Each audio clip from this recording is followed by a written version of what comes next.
Bismillahirrahmanirrahim. Alhamdulillahi rabbil alamin wa sallallahu ala al-mursalin wa ala sayyidina wa habibina Muhammad wa alihi wa sahbihi ajma'in. Falenderojmë Allahun krijuesin e gjithësisë për gjithçka, veçanërisht dhe mbi të gjitha për ndarimin dhe begatinë më të madhe dhe udhëzimin tonë islam.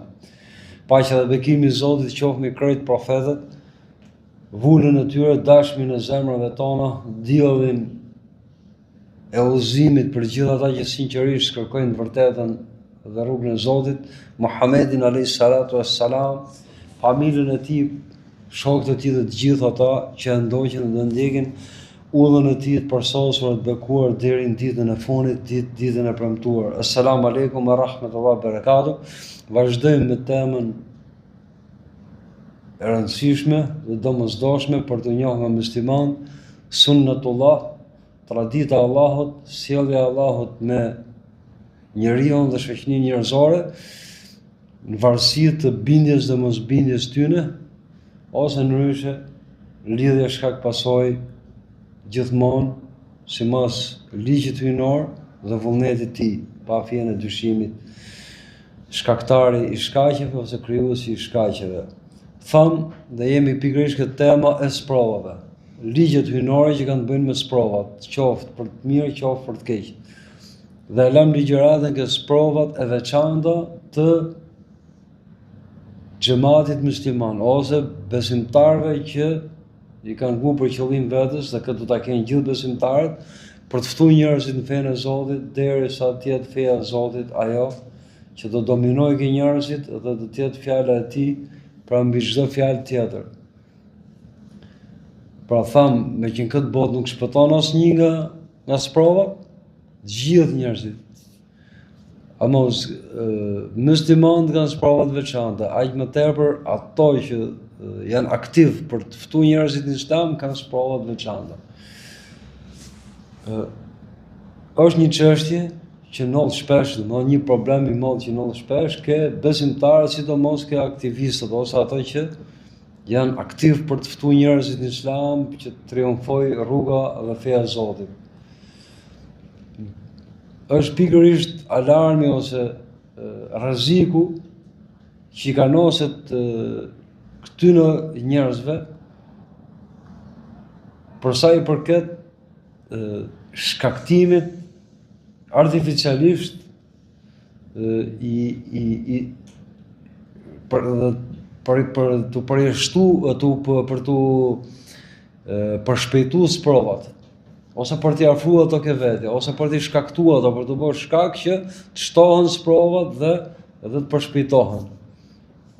Pra me që janë bind që në këtë botë nuk shpëtohet askush pas sprova, aq më tepër ato që janë aktiv dhe të vullnetshëm dhe në lëvizje për të përhapur feja e Islamit, atëherë me që këto sprova do vinë patjetër, atëherë ti përshpejtojmë dhe le të vinë. Kanë edhe arsyetime të tjera, për shembull, që neve të na gjohet fjala, kemi shpjeguar këtë çështje.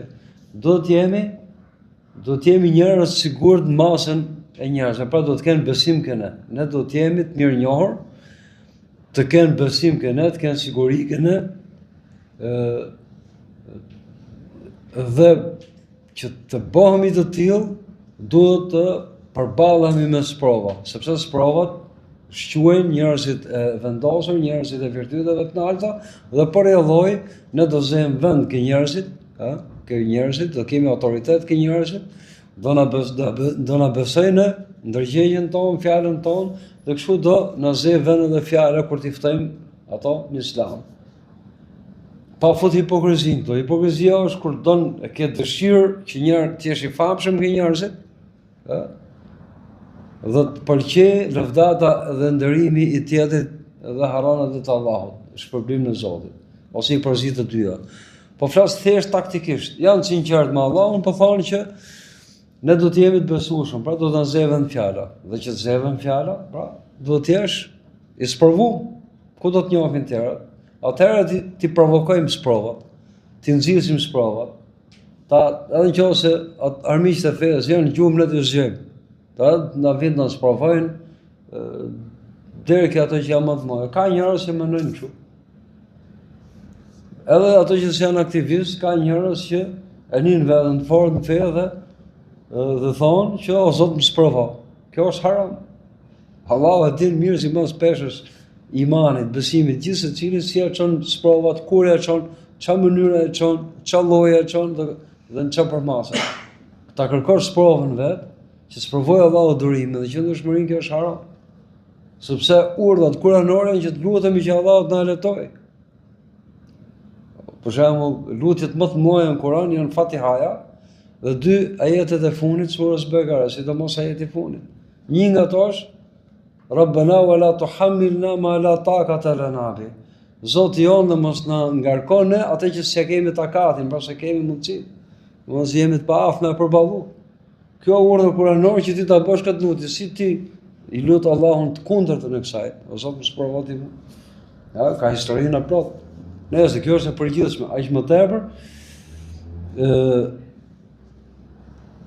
ke ai grup njerëzish janë aktiv për të ftuar njerëzit në Islam. Tham, herën e kaluar, do të ta di çdo musliman dhe çdo thirrës për më tepër, që kur vin provat e Allahut, pastrohen rradhët e muslimanëve, forcohen ato, pastrohen nga hipokritët, pastrohen nga njerëz të lëkundër, ose ato që janë lëkundër bëhen vendos, fillojnë gjatë provave kaliten edhe ato që janë sinqert, kaliten, rrënjosin virtytet, fillojnë njohin veten, të punojnë me veten dhe kështu përmirësohen edhe si grad në besim dhe në virtytshmëri si musliman. A me që ka kjo domosdoshmëria e provës, atëherë ti provokojnë vetë provat. Ja, nuk lejohet. Kjo është, domethënë, me këtë ligj hyjnor, pra që në pashmangshmërinë e sprovave të kalitjeve që vijnë për Allahu gjatë kësaj bote dhe gjatë kësaj pune, është keq kuptim, është koncept i gabum i kësaj tradite hyjnore. Pra, sprovës që të hyjnovi besimtarit, aq më tepër thirrësit.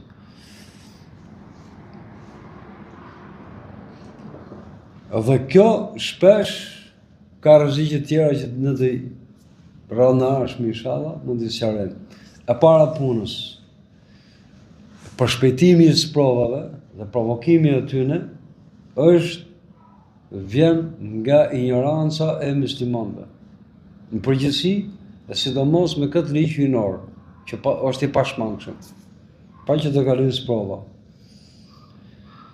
Nuk do të thotë që me qenë se Allahu do na sprovojë neve në këtë botë, aq më tepër muslimanë, aq më tepër ato që janë, domethënë, kreu ose që kanë vujt gjoksin punës për të përhap kjo fe dhe për të rrënjos kjo fe, nuk do të thotë që kjo patjetër do ndodhin provat, që i lejohet këtij grupi njerëzve ose muslimanë në përgjithësi që siç e tham ti, provokojnë ato ti kenë për qëllim vete dhe ti dëshirojnë dhe të punojnë që të shtohen provat dhe të përshpejtohen. Kjo nuk lejohet. Dhe nga ana tjetër, mos përpiqen që të shmangen provave, rreziqeve, mos përpiqen që nëse i bin aty në ato, provat, i bin goditje, mos përpiqen që me lutje dhe me krejt mënyrat që mund të kenë, që t'i smbrapsin dhe në mënyrën më të mirë dhe më të përsosur, sipas rregullave të Allahut, të kenë sa më pak pasojë. Kjo është e kërkuar. Allahu ka punën vet, ka qëllimet e veta, ama ne kemi detyrat tona dhe këtë detyrat tona është ta lutim Allahun para se ta bin. Sprova.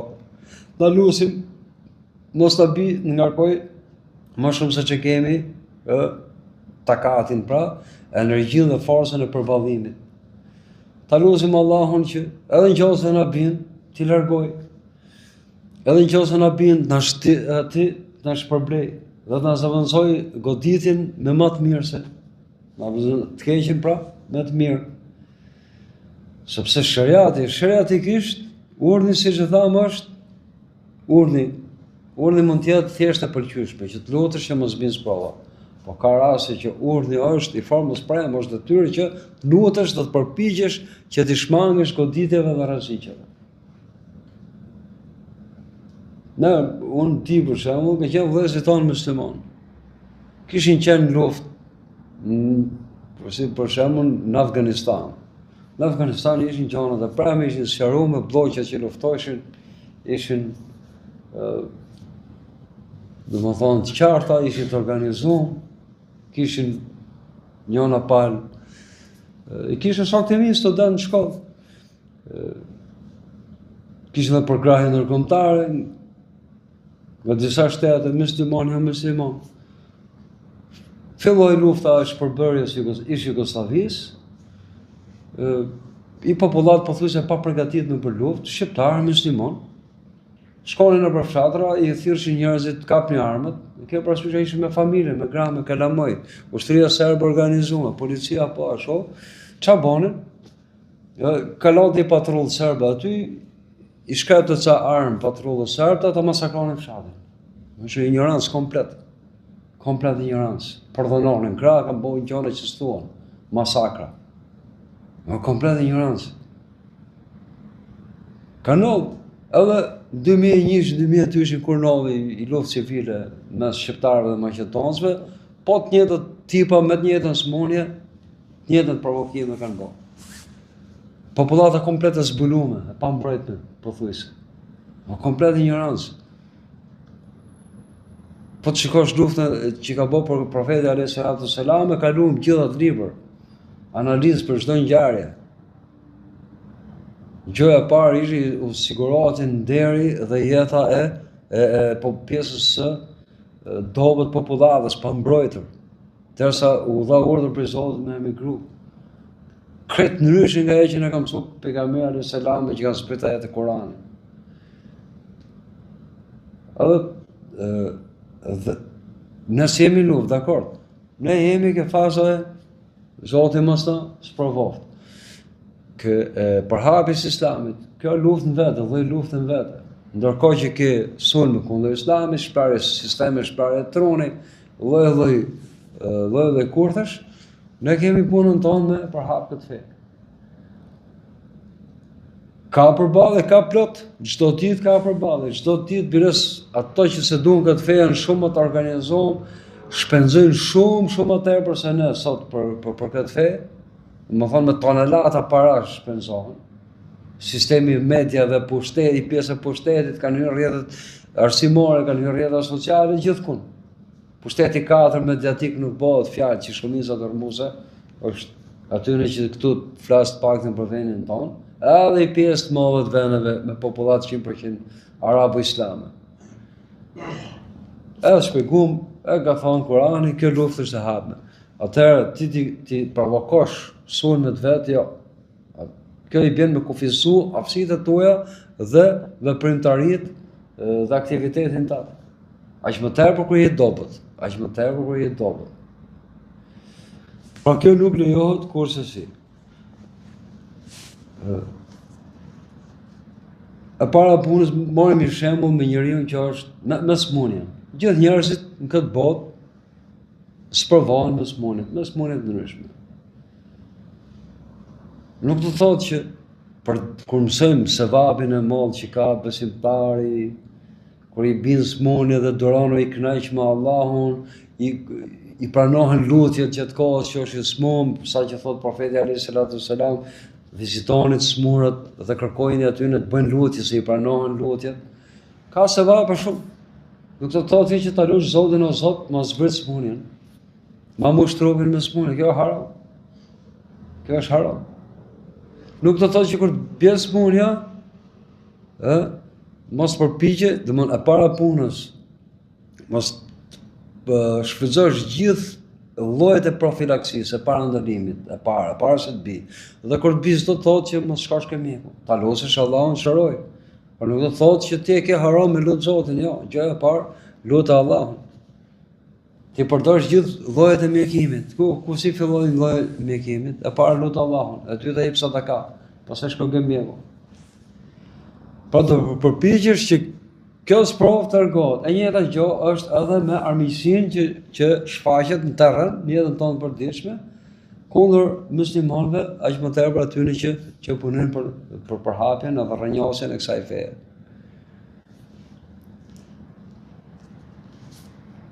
Ai që e mbyll, domthon, po e morim me këtë shembullin e smundjes që është më i qartë, atëherë kur i bën njeriu smundja, e para punës, çfarë duhet bëj besimtari? Përveç kurimit ato i din të gjitha lutjes Allahut, jep edhe sadaka, profeti alayhis salatu selam thot, kuronit smurët tuaj me sadaka, ose vetëm, jep sadaka, ai sa të kesh mundësi. Po ke qëndrimi i besimtarit kur i vin goditje, por besimtarin thot pejgamberi alayhis salatu selam, çdo gjë është e mirë. Kur i bën një e mirë, falenderon. Kur i bën një e keqe, duron. Dhe kjo është më e mirë për atë. Pra, falenderimi kur i bën e mira është më e mirë për besimtarin se sa vetë e mira. Sepse ka përjetu iman, besim, ka falendëruar Allahun. Dhe Allahu është mirënjohës, është vetë falendërues. Dhe nuk krahasohet falenderimi i Zotit ndaj robit me atë që falenderon robi. Në qoftë se i bën një e keqe, duron. Dhe kjo është më e mirë për atë. Domethënë durimi që tregon, pra i kënaq me Allah. Po çfarë do thotë kur i përjeton të mira dhe të këqija që janë sprovat vet, si besimtar, falendërues, durimtar. Atëherë kur kjo nuk duhet të diskutohet për çdo lloj rasti. Kur i bën smundje robit, gjëja e parë çfarë duhet bëj? Përveç tjerave që i tham, duhet i kthehet vetes. Kjo smundje më ka ra për shkak në një gjunafi që kam bërë dhe kujtohet. Noll shpesh do ta provoni dhe do më kujtoni, do ta besoni. Smurësh, dhe mos i farë kohë në moment që të kujtohet që ke bëj gjunof. Mund t'i thush me përkëdheli që i këvendë, pësë është mirë, ke bëj gabim. Për gjunof, ma mirë t'jemi drejt për drejt. Moment që të kujtohet, ai gjunofi që ke bëj, vetëm kur letohesh nga smundja. Kërko falje Allah, ikën. Do kujtoni këtë fjalë. Pa gjëja e parë që bën muslimani kur i bën smundja, i kthehet vetes. Më ka ra kjo smundje për shkak në një gjunofi që kam bë, i bën analizë vetes. Nëse kujtohet, i kërko falje Allah. Kërko falje. Edhe nëse si kujtohet prapë i kërko falje. Ose i bën analizë vetes, nuk jam kujdes për veten time, për shnetin tim, që është detyrë edhe ajo. Atëherë merr masa. Domthonë këto dy rastet, durimi dhe meditimi, analiza e vetes, në të dy rastet. Dhe e shoqëroma në jo analizë kot. Analizë si mund të bëjë njëri pa fe. Kur i bën analizë vetes dhe kthe, domthonë kjo është nxitje prapë kthesh, kjo Allahu të lidhesh me Allahun, ti kërkosh falje, ti kërkosh shërim, bësh përpjekjet. Durimi dhe meditimi, thellimi në vetvete, kështu duhet përballë smundja. Edhe kur i bën sprova, thirrësve në Islam, aktivistëve në Islam, aty që shërbejnë kësaj feje, Islamit dhe muslimanëve, duhet durojnë, pra gjëja e parë nuk duhet çuditën. Nuk duhet hutohen. Po ta përballojnë me durim. Siç është ai që kur i bën smundja, nuk duhet ta humi. Menjen, duhet të përqendrohet, duhet të kujdeset për veten. Kujdesi për veten, është e para dura për hir të Zotit. Tjetra ktheu vetes, bëj analizat, kërkoj falje Allahut. Nëse është thjesht çështje teknike që ka të bëjë me shërbimin ndaj trupit, kelon mango trupit atë, e ke dëmtu, atëherë avancojmë atë që duhet, me kurime me tjera. Kështu është edhe në jetën e njeriut përballja mes provat me goditje që vinë për të mallë Zot. Atë që bën më të qartë këtë çështje është thënia e profetit alayhis salatu wassalam kur thotë para xhamatit, para muslimanëve, ligjërat çohet në kam dhe i thotë që la tatamannu liqa al-adu. Mos e dëshironi takimin me armikun, pra luftën, betejën. Mos e dëshironi, ka thonë profeti alayhis salatu wassalam. Was'alullaha al-afia. Kërkoni Allahut paqë, paqëtim, do të jeni të shpëtuar, të jeni të paprek në luftë. E dyta, pra e para mos e dëshironi. Dhe këtë dëshira nuk o thjesht menja, me pas. Se po që menja që ka? Menja përsiatet, menimi, përsiatet, kalon pasaj të fuqizohet në dëshirë, dëshira kalon në frymëzim, vendimarrje pasaj në qëllimi kalon në vendimarrje për ta kryer diçka. Ta provokojmë atëherës provën, ta nxisim armikun për luftë për të përballur. Pra mos e dëshironi luftën, mos e kërkoni luftën, mos e nxitni luftën. As me mendje, as me vepra. Kërkoni Allahut jeni të paqët nga lufta, pa të paprek nga lufta. Fa idha laqitumuhum fasbiru. Ama po i takut ato, po erdh puna, ka deri Zotit u përballet. Atëherë duroni, çdo duroni, atëherë qëndroni. Mos u dorëzoni. Shumë i qartë thënia e profetit alayhis salam. Shpjegimet që i kanë bërë dietarët të hadithi është një nga ato është që urtësia hyjnore që ka ardhur nëpërmjet kësaj ndalese nga profeti alayhis salam, por mos me dëshirë luftën. Dhe jo vetëm kaq, po edhe me lut Allahun mos na preki. Është që nga që njeriu nuk e din se si do kthehet, si do jetë funi i kësaj që ai kërkoi vetë.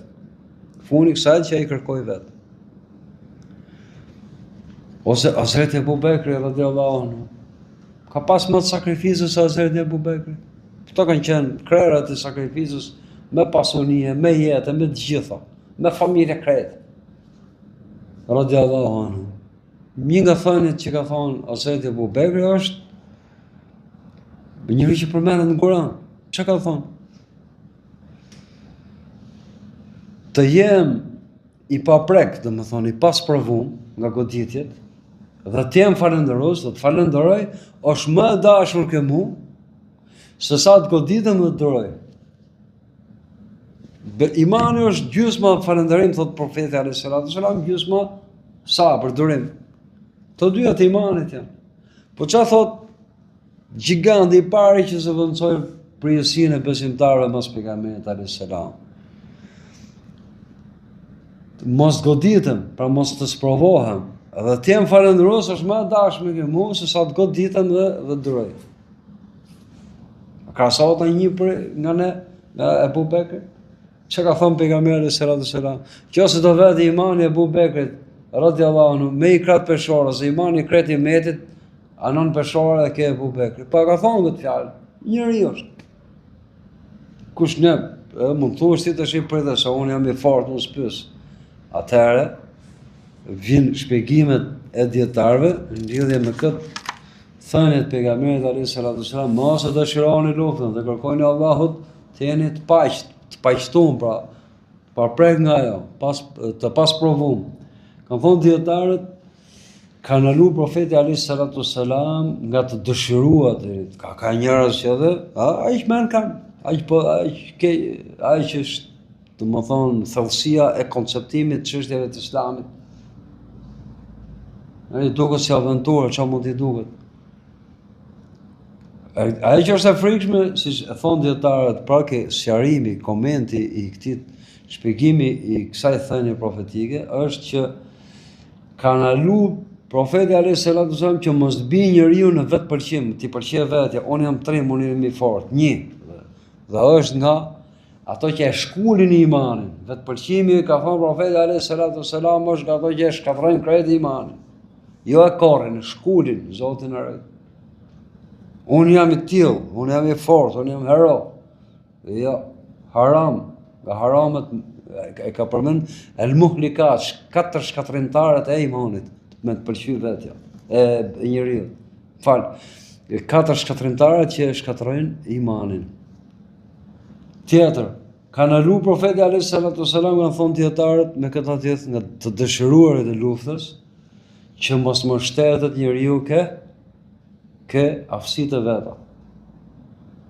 Bën edhe analizë vetës, ushtrisë vet, krahut vet, xhamatit vet, diturive të veta, forcës vet, pasunisë çfarë mund të ketë, dhe thotë le të vinë sprova. ai që mbështetet ke vetë është i dështuar pa u sprovu. Sepse ai që i ka në dorë fitore dhe sukseset është Allahu, jo sa do të kesh, si do që t'jesh. Tjetër pse ka ndalu që njeriu mos të një veten i sigurt nga forca lëndore, materiale. A sigurt është ajo që është ke Allahu, jo ke ne. A sigurt është ajo që është ke Allahu, jo ke ne. Sa do të pasur të fort me pushtet dhe me teknologji të jemi. Tjetër, kjo e bën e çarmatos njeriu sepse e nënvlerëson rrezikun edhe të armikut. E nënvlerëson. Dhe kjo është humbje vete. Dhe një thënie tjetër profeti alayhis salam me ngjashme këtë hedh dritë dhe bën një çik më të qartë. Kur thotë mos e dëshironi takimin me armikun, pra luftën, betejën. Fa innakum la tadruna asa an tubtalu bihim, sepse ju nuk e dini se mund të sprovoheni me ata, çdo mund të sprovoheni, mund të dështoni me ata. Mund të kaloni disfat. Ma e qartë se kjo. Profeti alayhis salam në prag të vdekjes, pra të ngrimit jetë, kalimin në botën tjetër, dha urdhër që ushtrinë e muslimanëve do ta printen betejë Usama ibn Zaid. Zoti qoftë i kënaqur për të dyve. Usama i biri Zaidit. 18 vjeç. 18 vjeç. U habitën, bides pati edhe pak deri ku diku, pak kënaqësi nga madhorët e sahabëve. Ky 18 vjeçar të udhëheqi ushtrinë, është Abu Bekri, është Hazreti Ali, është Omeri, është Uthmani, është tjetri, Hamza kishte shkruajt. Khalid ibn Walidi, ishin kollos të titullnisë të islamit, të heroizmit, të sakrificës. E kishte për Allahu profeti alayhis salam. Usama ibn Zaid. Para se të nënte jetë profeti alayhis salam, e emron, dhe me çfarë ishte betejë, me romakët, me Bizantin, ushtri shumë fisht numër krahasim me musliman. Në armatim, në organizim, me gjitha, plus kishin edhe ata çafisë arabe, që i shkonin mbrapa. Çka këshilli dha para se të nënte jetë, masi emroi komandantin udhëheqjen e kësaj betejë. I thot Usama ibn Zaidi, la tamannu liqa al-adu. Mos e dëshironi takimin me armikun. Po ai të shkon në luftë. Nuk është qëllimi me vrarë rob. Qëllimi është të kthehen rob në rrugë Zotit. Rob në rrugë Zotit kthehen edhe me i fjalë. Po, kanë me i betej, siç e kanë pas zakon dikur në mesjet, që i thonë mesjet. Shpesh bonin fillote betejë me duel, ose dakordsohej që me shmang gjakrat, do boj komandanti këtyne dhe me komandantin e këtë palës tjetër, kush të fitoj nga këto ta mori përgjegjësinë për të gjithë. Ka ndodhur shpesh. Me i betejë me romakët, komandanti romakëve i ra me bë duel me Khalid ibn Walidi. Jo, afro Khalid ibn Walidi i tha, a është e vërtet, tha, që shpata jote ta ka zbrit Zoti për qiell. Jo, e tha Khalid ibn Walidi. Para se të bëshin duelin, dy ushtrit ishin larg. Ishin përballë, gati për betejë. Jo, e thot Khalid ibn Walidi, s'ka zbrit mu shpallë për qiellin nga Zoti. Por i dërguari i Allahut ka thonë për mu që shpatat e Allahut është veshur kundër idhujtarëve. S'kishte pësua si disfat. I thot, ushtria romak ishte mbrapa, kishte komandanti. I thot, çfarë do të bëj që të hyjë feja juaj? Edhe thot aty thuj shahadet. Thuj shahadetin, kaloi ke krau tjetër. Në moment ato zgjodhen një komandant tjetër. Qëllimi s'ishte me vrarë rob. Qëllimi ishte me u fut në rrugë Zotit. Kaloi ke krau muslimanëve aty për aty zboni duel fare. Vazhdoi betejë me tjerë. Edhe profeti alayhis salam që i thot, mos e dëshironi lutem, shko me njët që të luftoj. Me njët shko që të hapet feja e Zotit. Fejnëkum la të dërune, la'allekum të pëtëlune, për. Mos e dëshironi luftën. Pra takimin me armikun, luftën. Sepse ju nuk e dini në ashtë dhe ju do të sprovoheni keq me ato, do pësoni disfar. Se keni sigurt. Por thoni, Allahumme këfinahum. Por thoni, ja Allah, në mjafton neve, lidhje me ato, pra, për të keqen atyne, për rreziku që vjen për atyne. Wakfuf ba'sahum, dhe na shmang të keqen atyne. Pra, damin atyne. Lutje e kam mësu profeti alayhi salatu wassalam. Të parit betejës, a betejë dhe Zoti fitoi, erdhën u kthyen musliman dhe me fitore. Dhe kishin rrujet profeti alayhi salatu wassalam. Pra ajo që mësohet nga kjo, në punën tonë sot, për të përhap këtë feje, për të shërby kësaj feje, është që a ka mundësi të bësh sa më shumë punë, para në sy, nështë edhe individualisht, mund të jetë më e mirë, duke punu shumë me vetën, duke me njerëzit tuaj të afërt, me ato që ke mundësi që e para gjo njerëzit të kthjellohen për ta konceptuar Islamin ashtu siç është, siç e përfituar njëri dhe tjetri, ose siç hudhet në treg, ose ka herë pa qëllim, po shumicën e rasteve me qëllim deformohet realiteti i fesë islame. Paraqitet ndryshe nga ç'është. Dhe kjo punë ka qenë dhe vazhdon të jetë sot e kësaj dite. Duke rrajos Islamin nga njerëzit që janë model për tjerët, është ftesë, edhe siç kanë thonë nga brezat e parë të Islamit, brezat më të mirë, ndodh që një burr, pra një njeri, me modelin e vet përsosur, mund bëhet shkak me udhëzu 1000 burra, 1000 njerëz, pa fol fare. Dhe 1000 burra, vetëm me fjalë, pa modelin e mirë, nuk mund të kthehen dot, pra nuk mund të udhëzojnë dot një person vetëm. Kjo është shumë e rëndësishme. Edhe sidomos në kohën tonë që domethënë përbaltet shumë lehtë personaliteti njërit edhe tjetrit. Edhe Islamit edhe të bartësve të Islamit. Ajo që është, domethënë, po nga këshillat e profetit alayhi salatu wassalam është që thotë al-harbu khid'a. Lufta është kurth. Hyrë në luftë, kurthi nuk lejohet. Pabesia nuk lejohet kur ke akt marrëveshje paqe me armikun. E për ju paqe. Domthonë marrëveshje nga dy palët, nuk lejohet. Ama filloi lufta, lejohet mashtrimi, lejohet kurthi që i bën. Atëherë, kjo edhe në kohë paqe, nëse ti e shef që thirrja me bujë, thirrja me egërsi, thirrja me pompositet, në vend që t'i afroj njerëzit Islamit largo më tepër, ose ato që duan me gjujnë gjën, po ama sulmet e atyne që se duan këtë fe, dhe kurthat atyne shtohen më tepër, atëherë përdor forma të ndryshme.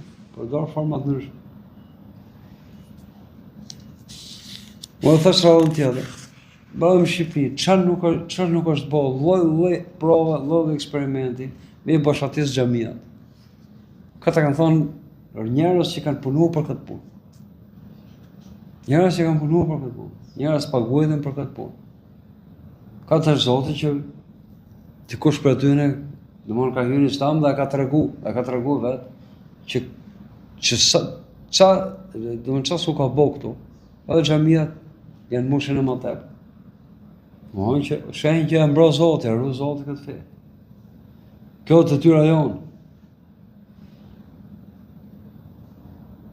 Dhe kur janë të armishme mënyrat e thirrjes së Islam, aq më tepër që duke u përqendru ka rrënjosja e Islamit dhe mbrojtja me Islamin e saktë, atëherë Islami përhapet më shumë, më shpejt, dhe rrënjoset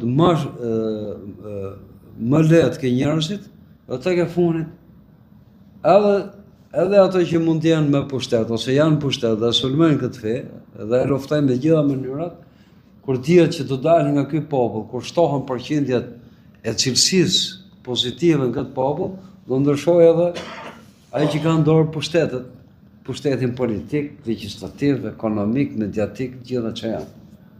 Se nga këto do dalin. Pra, ajo që ne do sprovohemi është e sigurt. Ajo që kemi për detyrë ne është ta lutim Allahun me i letojt e i shmangi sprova dhe dëmet e atyne. Goditjet dhe sulmet.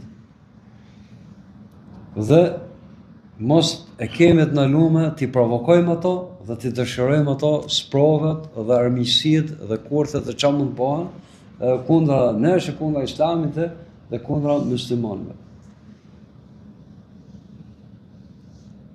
Dhe nëse na bin, të jemi durimtar, të kënaq me kaderin në përsaktimin e Zotit, dhe në përpjekje për të shmangë dëmet e çdo lloji kurthi dhe çdo lloji goditje. Dhe përpjekje gjithashtu që ka të bëjë me botën e menimit, për t'i bë analiza vetes, për të patë metat ke vetja dhe për t'i korrigjuar ato menimin të Allahut. Do vazhdojmë prapë me këtë sunnetullah, traditë hyjnore, që ka të bëjë me sprovën, edhe sidomos me xhamatin e muslimanëve, pra me aktivistët e kësaj feje, në shërbim të islamit dhe të muslimanëve. E lutim Allahun na mësoj atë që se dinë dhe të na shtojë ditunin, na jap dobi nga ditunia që na dhuron dhe të na ruaj nga ditunia që nuk ka dobi, na ruaj nga ajo e zemre që nuk bindet për mallniti, nga nefsi, nga uni që zngopet, na ruaj nga të gjitha ato lloj veprash të zemrës dhe të trupit, për cilave ai nuk kënaqet dhe nga lutjet që nuk kanë përgjigje. Allahu na bashkofë se për punë të mira, na bashkof me njerëz të mirë në këtë botë dhe në botën tjetër. Amin. Walhamdulillahi rabbil alamin. Wa sallallahu ala sayyidina Muhammad wa alihi wa sahbihi ajma'in. Assalamu alaikum wa rahmatullahi wa barakatuh.